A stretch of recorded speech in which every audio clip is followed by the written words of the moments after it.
안녕하세요. 운동을 만나봅니다. 자, 이번 영상은 햄스트링근의 기능적 단축으로 약해진 근골격계의 기능을 회복하고 기능을 유지할 수 있는 운동으로 참고하시면 좋을 것 같습니다. 근골격계의 기능적 단축은 단순히 짧아진 것을 의미하지는 않습니다. 제한된 범위 내에서의 움직임으로 근육의 수축 활동이 제한되면서 근육의 기능 범위가 제한된 것을 의미하기 때문에 제한된 기능 범위를 회복하기 위해서 기능을 회복하기 위한 운동으로 기능 범위를 유지하는 것이 중요합니다.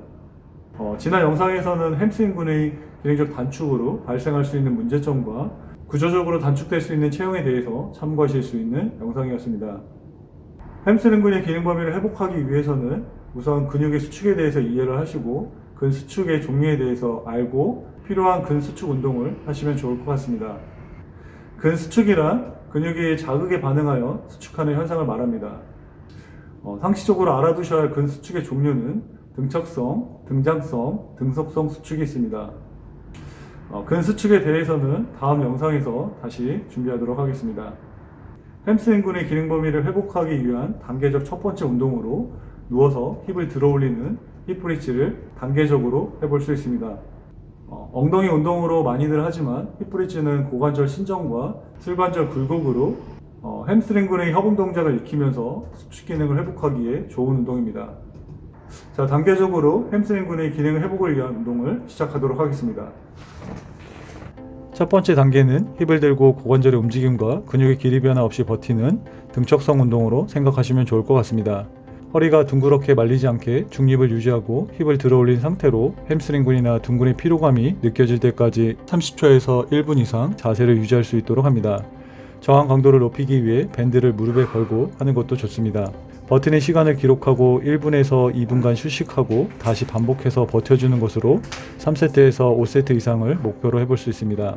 자신의 건강 상태와 체력 수준, 그리고 운동 경험, 또 연령에 따라 단계적 목표 설정으로 점진적 부하가 될 수 있도록 하는 것이 좋습니다. 두 번째 단계는 관절의 움직임과 근육의 길이 변화가 있는 등장성 운동으로 생각하시면서 힙을 들면 고관절이 신전되고 힙을 내리면 고관절이 굴곡되는 동작을 반복합니다. 첫 번째 단계와 마찬가지로 허리가 둥그렇게 말리지 않게 중립을 유지하면서 햄스트링근이나 둔근의 피로감이 느껴질 때까지 20회 이상, 그리고 3세트에서 5세트 이상을 목표로 해볼 수 있습니다. 세 번째 단계는 한쪽 다리를 펴고 힙을 들어서 고관절의 움직임과 근육의 길이 변화 없이 버티는 등척성 운동으로 좌우 교차해서 운동합니다. 첫 번째 단계와 마찬가지로 허리가 둥그렇게 말리지 않게 중립을 유지하면서 햄스트링근이나 둔근의 피로감이 느껴질 때까지 30초에서 1분 이상 자세를 유지할 수 있도록 합니다. 최대 버티는 시간을 기록하고 1분에서 2분간 휴식하고 다시 반복해서 버텨주는 것으로 3세트에서 5세트 이상을 목표로 해볼 수 있습니다. 네 번째 단계는 세 번째 단계 자세로 근육의 길이 변화가 있는 등장성 운동으로 좌우 교차해서 싱글 힙 브릿지를 합니다. 힙을 들면서 고관절이 신전되고 힙을 내리면서 고관절이 굴곡되는 동작을 반복합니다. 마찬가지로 허리가 둥그렇게 말리지 않게 중립을 유지하면서 반복 동작하는 것으로 햄스트링근이나 둔근의 피로감이 느껴질 때까지 최대 반복 횟수를 기록하고 20회 이상, 그리고 3세트에서 5세트 이상을 목표로 해볼 수 있습니다. 다섯 번째 단계는 슬관절의 굴곡의 기능으로 햄스트링근의 단축성 수축 기능을 회복하기 위해 좋은 운동으로 레그컬 머신을 이용한 등척성 운동을 합니다. 엎드려서 하는 머신인 경우 슬관절을 굴곡해서 햄스트링근이 단축성 수축 상태로 관절의 움직임 없이 햄스트링근이 피로해질 때까지 버텨줍니다. 저항 무게는 가볍게 시작해서 점진적으로 늘릴 수 있도록 하고 허리는 항상 중립을 유지하고 최대 버티는 시간을 기록하고 1분에서 2분간 휴식하고 다시 반복해서 버텨주는 것으로 3세트에서 5세트 이상을 목표로 해볼 수 있습니다. 여섯 번째 단계는 다섯 번째 단계에서처럼 레그컬 머신을 이용한 관절의 움직임과 근육의 길이 변화가 있는 등장성 운동을 합니다. 슬관절을 굴곡하면서 단축성 수축하고 다시 신전하면서 천천히 신장성 수축에 집중할 수 있도록 하면서 슬관절의 굴곡과 신전 기능을 반복 동작하며 동작 속도는 천천히 일정한 속도를 유지하는 것이 좋습니다. 마찬가지로 저항 무게는 가볍게 시작해서 점진적으로 늘릴 수 있도록 하고 최대 반복 횟수를 기록하고 허리는 항상 중립을 유지하면서 반복 동작하는 것으로 20회 이상, 그리고 3세트에서 5세트 이상을 목표로 해볼 수 있습니다. 햄스트링근의 대퇴이두근의 기능적 단축 상태를 보이는 경우 슬관절이 굴곡될 때 슬관절이 외회전이 되면서 발 앞꿈치가 바깥으로 열린 상태로 동작하게 될 수도 있습니다. 신경을 써서 발이 과도하게 열리지 않게 하고 대퇴이두근에 집중할 수 있도록 합니다. 만약 운동 후 무릎 외측 통증이 발생했다면 대퇴이두근을 근막 이완하는 것도 도움이 될 수도 있습니다. 반대로 방건양근과 반막양근의 기능적 단축 상태를 보이는 경우 슬관절이 굴곡될 때 슬관절이 내회전되면서 발 앞꿈치가 11자 또는 좀 더 안쪽으로 닫힌 상태로 동작을 하게 될 수도 있습니다. 신경을 써서 발을 약간 바깥으로 열리게 하면서 방건양근과 반막양근에 집중될 수 있도록 합니다.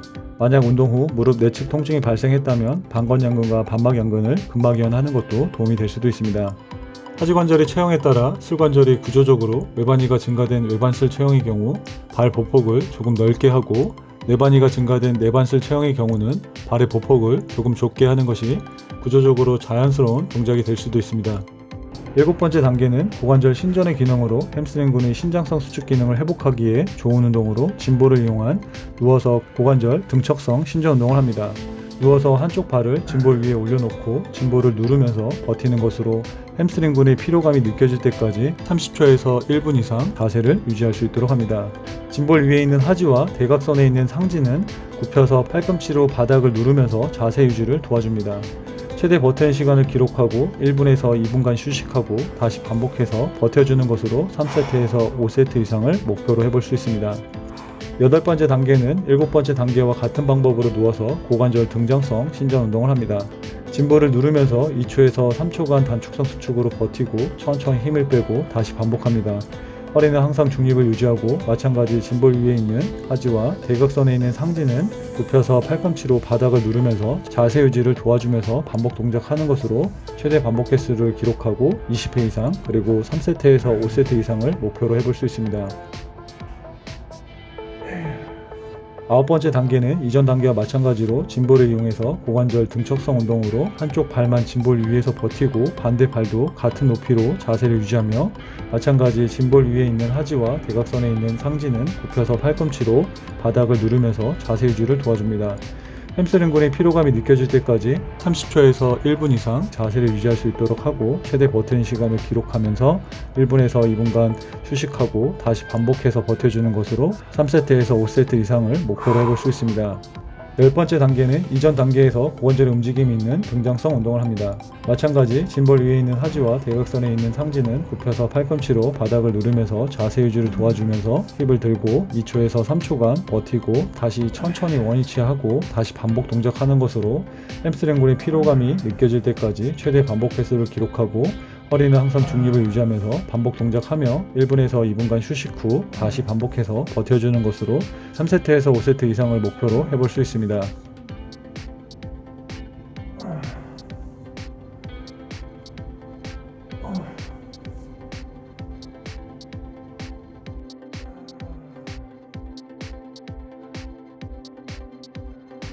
자, 이렇게 10단계 동작으로 햄스트링근의 기능 범위를 회복하고 기본적인 수축 기능을 회복하면서 기능을 유지할 수 있는 운동으로 참고하시면 좋을 것 같고요.